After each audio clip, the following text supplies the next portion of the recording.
We're next going to be moving on to our panel that talks about health.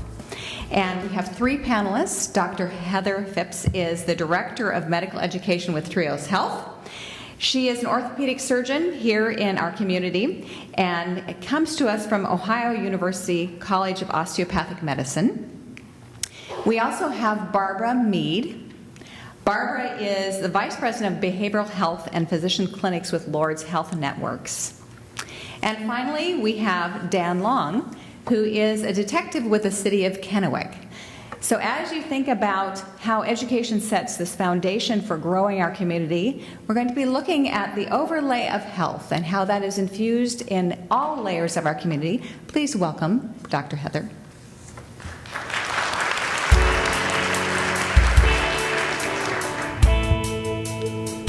It's a very nice introduction.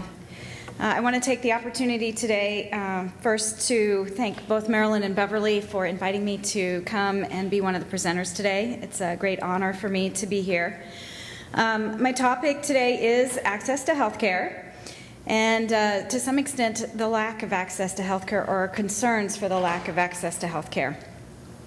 So Obamacare, healthcare exchange, the Affordable Care Act, these are a few of the current buzzwords in our society that we're using right now to describe the intent to increase all individuals' ability to have health care. But these words have kind of become a mantra for our elected officials, and they're also often used by our news networks to create arguments. So there are several different issues that are surrounding access to health care, but my talk today I'm going to focus mainly on the current concerns around not being able to find health care. This is a situation which has been exacerbated by our healthcare worker shortage. So in today's talk I'm going to specifically address our physician shortage, but in addition to the physician shortage, there is a shortage of healthcare workers in general, specifically nurses, x-ray technicians, lab technicians, physician's assistants, nurse practitioners, and dentists. So funding for healthcare programs is certainly a hot topic right now, but I'm not going to discuss that very much today.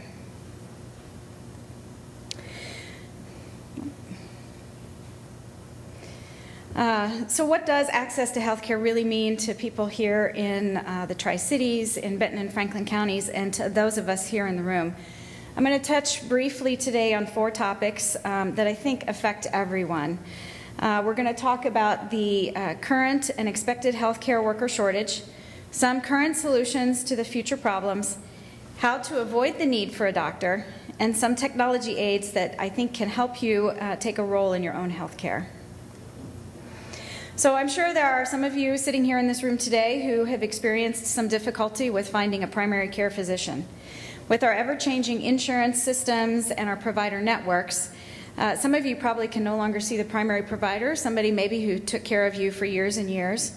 Or if you are still seeing that primary provider, you're having to pay out-of-network fees. Some of you may have had physicians who've recently retired. Several physicians in our area have retired recently. Or it's possible that your doctor moved away. I'm sure some of you have looked for a primary care doctor and have heard at least once, and possibly more than once, that the physician that you've just called is no longer accepting new patients or isn't taking your insurance. If you have Medicare, you've probably experienced difficulty with finding a primary doctor that is accepting new Medicare patients. And it's possible that there are some of you in this room today who may have had to reconsider or delay having a test or a study or a procedure done because the out-of-pocket costs of healthcare are increasing for patients as individuals. So there is some controversy among experts, of course, as always, as to how great our shortage of physicians is going to be in the future. But everyone, all experts agree that not only are we going to have a future shortage of physicians and healthcare workers in general, but that in many places in our country, and actually even in our state, that we already do have healthcare worker shortages. Certainly there are some geographic areas that have greater shortages than other areas. So I want to throw out a few numbers here from the Association of American Colleges. They are estimating that across our nation currently 55 million people are currently without a physician or primary care physician. They're estimating that by the year 2025, the predictive physician shortage will be over 130,000 doctors. And that of that 130,000 doctors, 66,000 of those doctors will be a shortage of primary care physicians. This is the number that's scary to me. They're estimating that by the year 2020, 250,000 physicians will have retired. So people who are currently working, 250,000 of them will retire in 6 years. So every year the U.S. does graduate new physicians, but the number of U.S. graduates of physicians is only about 26,000 to 27,000 new physicians each year who can start seeing patients on their own. So if you do the math, in the next 6 to 7 years, that's only 160,000 new doctors. And so that's not even going to replace the number of doctors who are retiring. Rural areas certainly are the hardest hit with the available healthcare worker shortage. About 20% of our nation's population lives in a rural area, but only about 9% of our doctors practice in rural area. So let's talk specifically about what this means to us here in the Tri-Cities and in Benton, Franklin County. So there is a federal agency that I'm going to mention. It's called HRSA, and they designate something that's called a health physician shortage area. And what that means is that there's fewer than a ratio of one primary care doctor per every 3,500 individuals within the population. And so HRSA has designated both Benton and Franklin counties as a health profession shortage area. The map that I have up here on the screen is designed to show us a little bit how rural regions in Washington are affected. And so what this map does is it estimates the number of physicians per 10,000 people in each county in Washington state. So I don't have the legend up here, but if you had the legend, we would see that King and Chelan counties both average about 30 doctors per every 10,000 people. In Benton County, we have about 20 doctors per 10,000 people, and in Franklin County, there are only 8 doctors per 10,000 people on average. And there are several rural counties within Washington state that have less than 10 doctors per 10,000 individuals. So this gives us an idea of how rural areas have a greater physician shortage. So let's talk a little bit about why we have a shortage of healthcare workers. So we have an increasing number of people who are coming into the healthcare system, and the frequency with which people are using the healthcare system is increasing. So this increases our need for healthcare workers. But our healthcare system is not creating enough workers to meet this increase in demand. So the increase in demand is coming from essentially 3 sources. First, there's an increasing number of people who are entering the healthcare system. So we have 32 million people in 2014 who had an increased access to healthcare insurance. This is from our Affordable Care Act. And 280,000 of those people here in Washington state, so the healthcare exchange this last year increased by close to 300,000 people, the number of people who now have access to healthcare insurance. We have an aging population, and as we all know, as we get older, we tend to require more health care. There's just chronic illnesses that go along as with getting older. And we also have now an increase in life expectancy. In fact, the population of people 85 years and older is the fastest growing population in our country.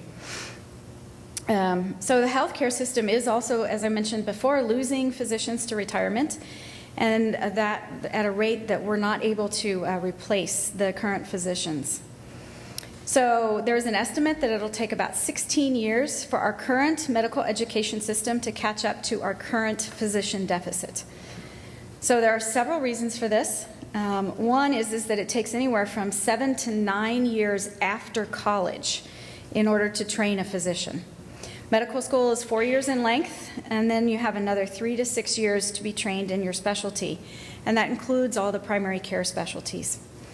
So in addition, in 1997, as part of the Balanced Budget Act, the government capped the number of residency programs in the United States, and that effectively limits the number of new doctors who enter the workforce each year. Can't become a licensed physician without a residency program.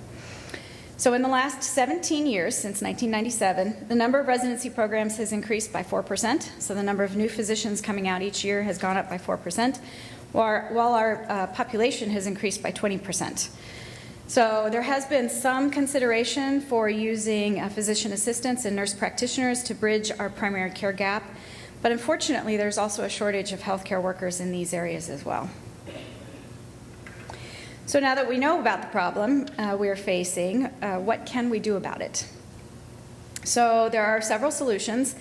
The American Hospital Association has recommended using physician extenders, improving efficiency in healthcare, using telemedicine for people who are in outside areas. And one of the big thoughts is something we call growing your own. So growing your own is an idea that has developed statistically, as it's been noticed through a bunch of studies, that people tend to like to stay in the area in which they train. There are some studies that show up to 50% of primary care providers and up to 30% of specialty providers will choose to stay in the geographic region where they trained. So in Eastern Washington, there is definitely a trend towards growing our own. Pacific Northwest University is a new medical school in Yakima, Washington that opened its doors in 2008 and graduated its first class in 2012. And so some of these students actually will be completing their residencies in 2015 and will be ready to start practicing. So Pacific Northwest University has a mission to find students from rural areas and return them to their homes to practice. So in our community specifically, Trios Health has started a residency program for family medicine and internal medicine doctors, and that was started last year in 2013. The first class of residents will graduate and be ready for practice in 2016. And Cadillac also is going to be starting a residency program here this coming year in 2015 in family medicine, and they will graduate their first class of doctors in 2018. And obviously the hope and goal is that some or many of these graduates will stay in our area to help us decrease our physician shortage. In addition to overcoming our physician shortage in Eastern Washington, we do have several schools with programs to help develop other healthcare workers. So Gonzaga and WSU have nurse practitioner programs. UW and Heritage have PA programs. CBC and WSU Tri-Cities have nursing programs, and then CBC also has programs for x-ray technician and scrub techs, and hopefully I didn't miss anybody when I talked about that. So I think overall the Tri-Cities is working effectively at trying to grow our own new generation of healthcare workers. So growing our own is important, and improving our technology certainly will help with our healthcare worker shortage in the long run, but these things, as I mentioned earlier, do take time to develop. And so sometimes they're not going to be fast enough to keep up with our growing needs. So another way to decrease our healthcare worker shortage is to actually just simply decrease healthcare services the need for healthcare services. So I want to make a disclaimer here. I am not suggesting that anyone not see a physician or an emergency room doctor or an urgent care if you need one. Please, if you need to see a doctor, go see a doctor. Certainly, if you think you need to see a doctor, go see a doctor. Delaying health care doesn't help with our current health care crisis. But improving your own health so that you need a doctor less often will at least make your own access to health care problems smaller. So we want to talk a little bit about preventative medicine. There's a couple of levels of preventative medicine. The first one is called primary prevention, where the idea is we decrease your risk of disease. So things like making sure you have your proper immunizations, hand washing at the proper times, getting the appropriate dental care are examples of helping prevent disease. There's a secondary tier of disease prevention, which is screening exams, so things like mammograms, prostate exams, to detect your disease before a healthcare concern develops. While it's not always easy to do, certainly a healthy, balanced diet, daily exercise, stopping smoking are cornerstones of preventative medicine. And studies show that if you can do most of the things that we've just discussed, that you will have a longer and healthier life. So technology also can help with healthcare and can allow us to be healthier. There are several different types of technology that we can use. One is actually just some things that people with chronic illnesses can do at home. So the Cleveland Clinic specifically is currently working on some breakthrough technology for electronic monitoring for things like sugar levels for patients with diabetes, Coumadin monitoring for patients who require Coumadin. Certainly telemedicine is another way in which we can help with healthcare by providing access to patients in remote areas, to physicians via telemedicine. And there's some very nice technology out there that can allow physicians to hear heart rates and see stroke patients via the telemonitoring system. And then one other way that we can actually help with our own healthcare is through a new initiative, which is patient portals. And I don't know how many of you who have physicians or work have the patient portal already or are familiar with those. But one of the keys to staying healthy is to have good communication between patients and their providers. This allows us to be more aware of our personal health and our potential health risks. So patient portals, if you don't know what they are, they're a secure way for patients to send and receive messages from their healthcare providers. Appointments can be made or requested. You can review your labs. You can review your imaging studies. And billing questions can sometimes be reviewed and answered as well. And in fact, as our technology improves, physicians should be able to send information on to our referral providers and possibly even develop some clinical summaries for our patients. So I do want to say one word of caution about the patient portals. Once you have a patient portal, when you're reviewing your records, if you do have a question about your records or what your lab work means, please contact your provider and don't go to Dr. Google. You'll get a much more reliable answer from your doctor or your provider. So as you can see from our discussion today, a lack of access to healthcare due to a shortage of healthcare workers is a very real problem that is likely to get worse. However, we in this community can minimize our shortage by growing our own, and we can decrease our need for the system by maintaining a healthy lifestyle and using available technology to aid in healthcare when needed. So next up is Barbara Mead from Lourdes.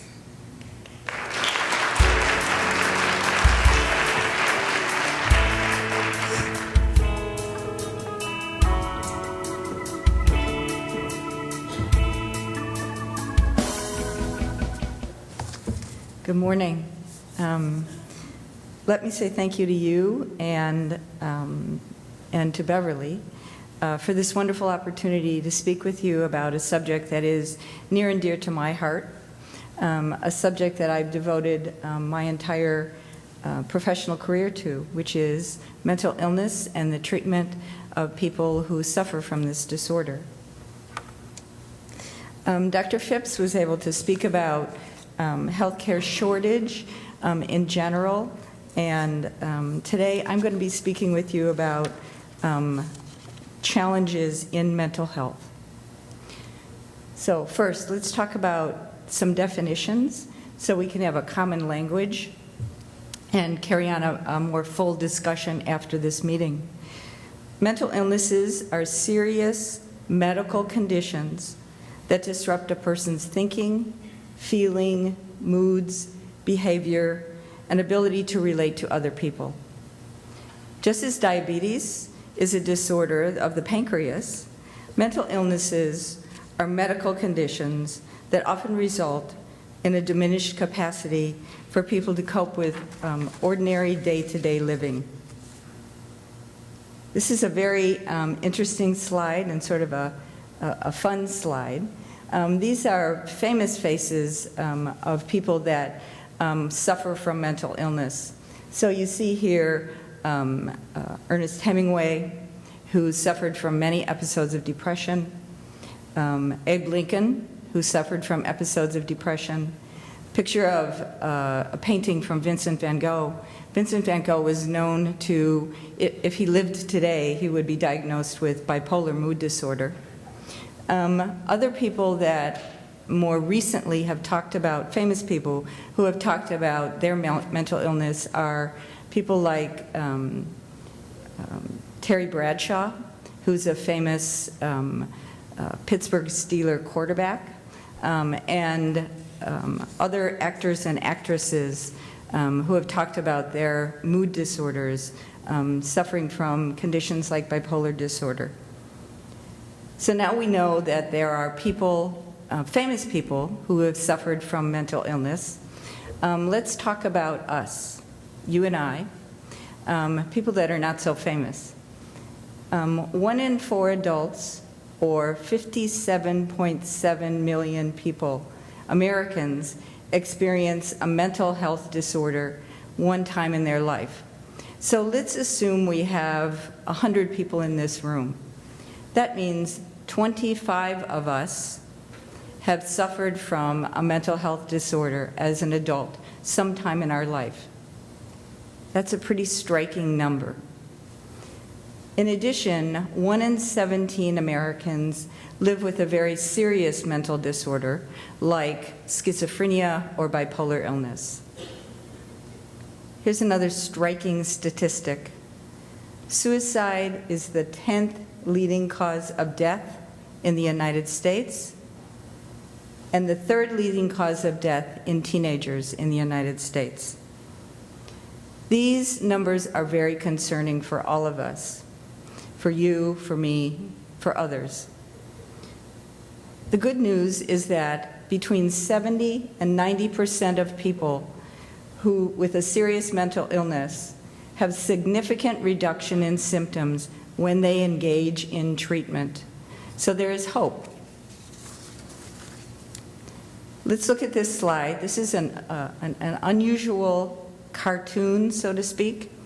And what this really cartoon is about is stigma.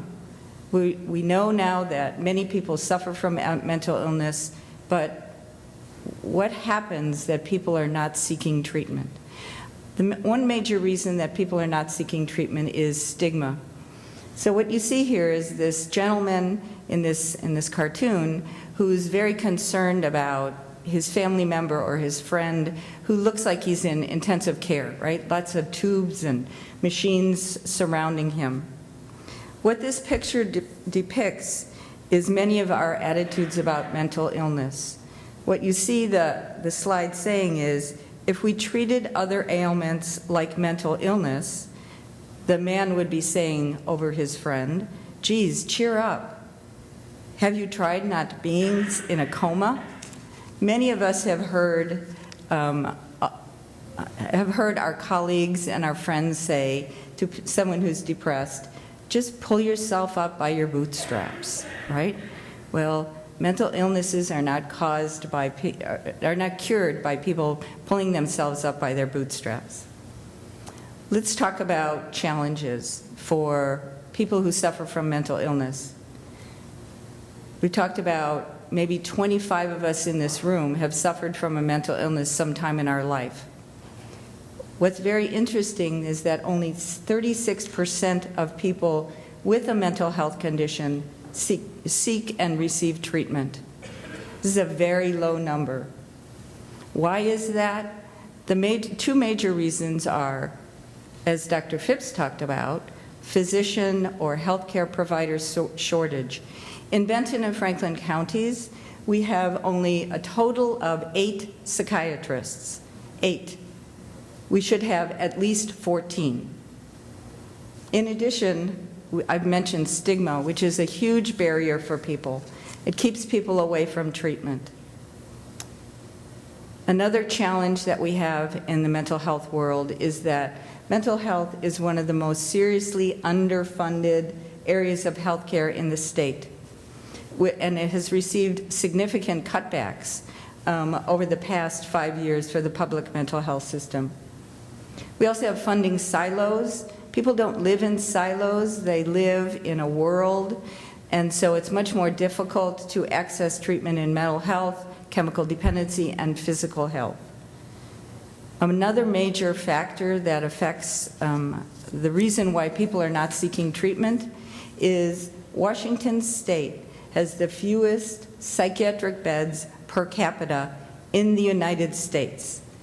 This is a very important factor for us.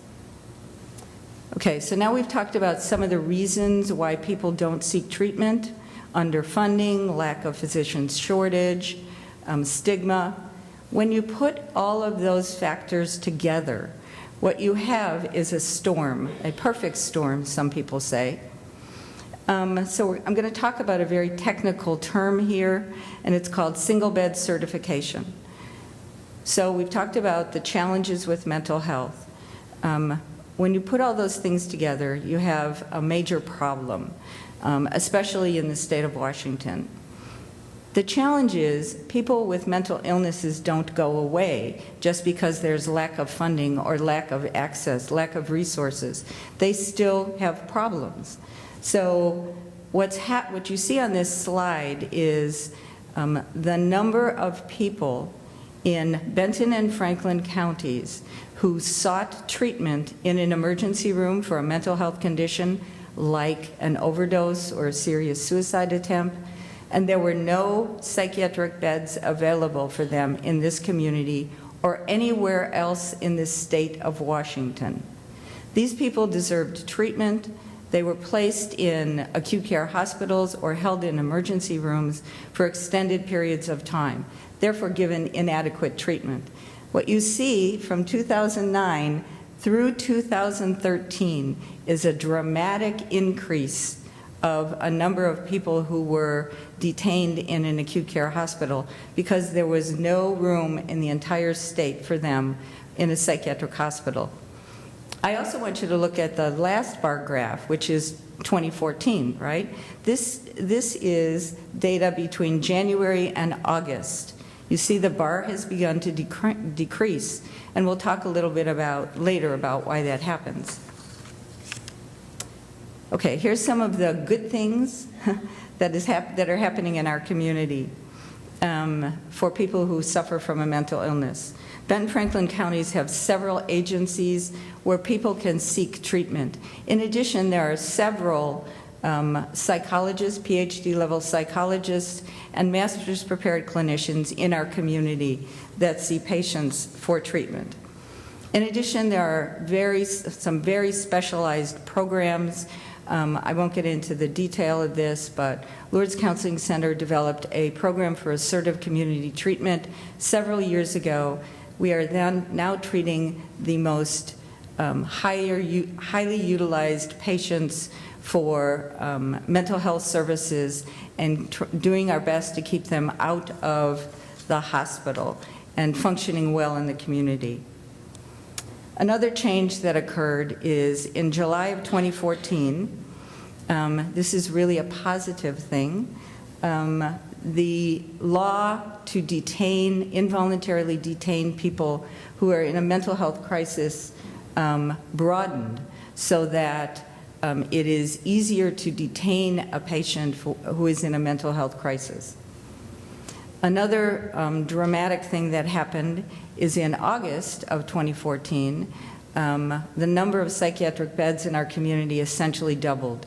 Lourdes Counseling Center, in collaboration with others, was able to add 16 new beds to our community. Plus, Dr. Phipps talked a little bit about the Affordable Care Act. One very positive thing for people who suffer from mental illness is they are able to access Medicaid more easily, so they're able to access treatment. So here's another dramatic change that happened just this year. In August 2014, the Washington State Supreme Court enacted a new law about what I talked about earlier, single bed certification, holding mentally ill people in an acute care hospital because there are no psychiatric beds. The Supreme Court said this is illegal and cannot be done. They believed that, interestingly so, that people who have a mental illness deserve to have adequate treatment. So what this means is that in 2014, since August of 2014, in Benton and Franklin counties, there have been 0 single bed certifications. Everyone who has been detained has been properly placed in a psychiatric hospital. Now, in the west side of the state, in August, on the day that the Supreme Court decided on this ruling, there were over 2,000 people on the west side in acute care hospitals and emergency rooms on that one day that were being detained.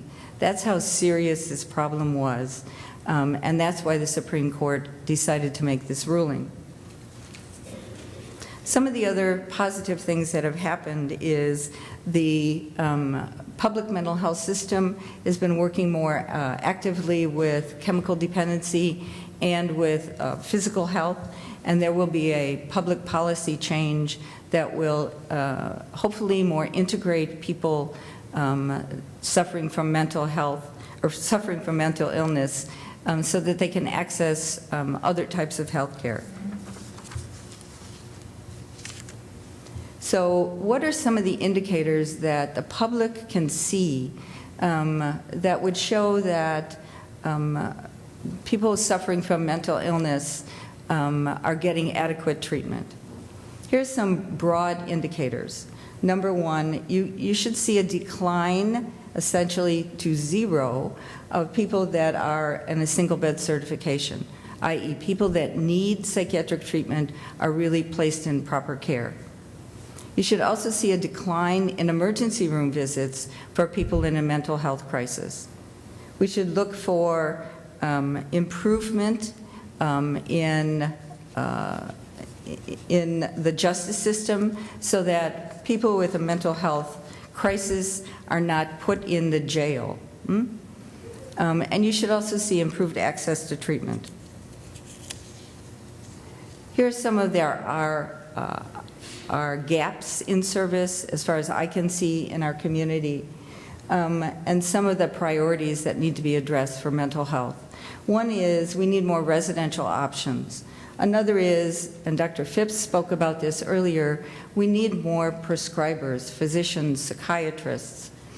We also need an increase in the number of what is called dual certified clinicians, people that have their masters in counseling and also have certification with chemical dependency.